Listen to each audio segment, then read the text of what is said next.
Welcome everybody to this edition of Attention Talk Video. I'm your host, ADHD and Attention Coach Jeff Copper, and I'm here today to talk about visual clutter and just really kind of cleaning some things out. Very difficult thing for many people with ADHD.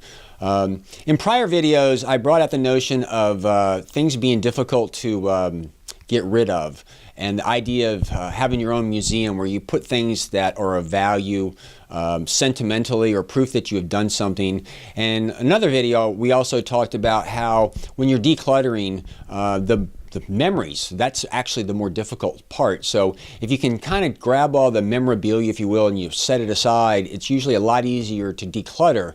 Actually, you can declutter pretty quickly, but when you move forward, when you get to the memorabilia stuff, it's a little bit more difficult. Today, what I want to talk about is when you are dealing with the difficult stuff. I had the great fortune of interviewing a professional organizer. One of the things that I like about Attention Talk Radio when I'm doing interviews is a lot of times I'm having an aha in the middle of the show, and it really leads to good content. And one of the shows that I had an aha with, on one of the interviews that I had an aha that I want to share with you now is when you have that memorabilia and it's time to let it go, it can be very difficult. And in doing that, sometimes you need to really give those items that you have memories of the respect that they deserve. Think of it like this: when a loved one passes, if you will, you give it the respect that's due. You go to a funeral, there's a wake, and there's a service, etc., and you say a few kind words and good things as they pass.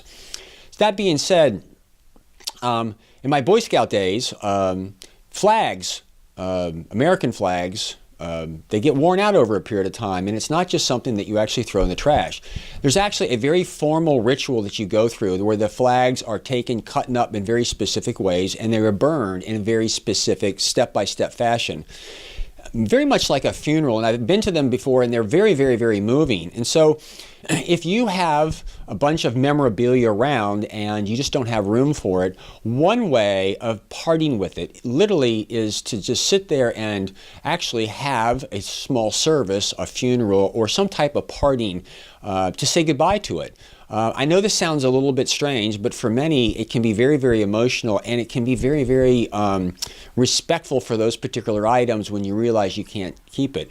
After all, human beings are very, very emotional, and it's a very emotional state. And just by having a service, if you will, with yourself or with other people might enable you to let go of some things that have been around that, while they're a memory, provide a certain amount of anxiety or stress for you because it's just kind of clutter around the house.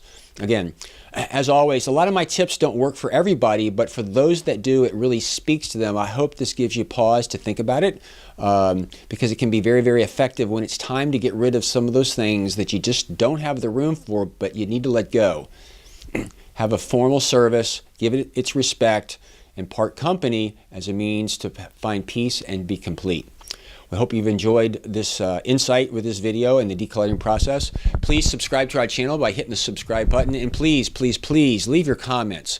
We get a lot of our show content from the comments, and we grow, and it actually gives me pause to think. So again, please leave your thoughts and comments, and again, hope you've enjoyed this video. Hope you've got some insight, or it sparks your insight of your own. With that, we hope you've enjoyed this edition of Attention Talk Video. Take care.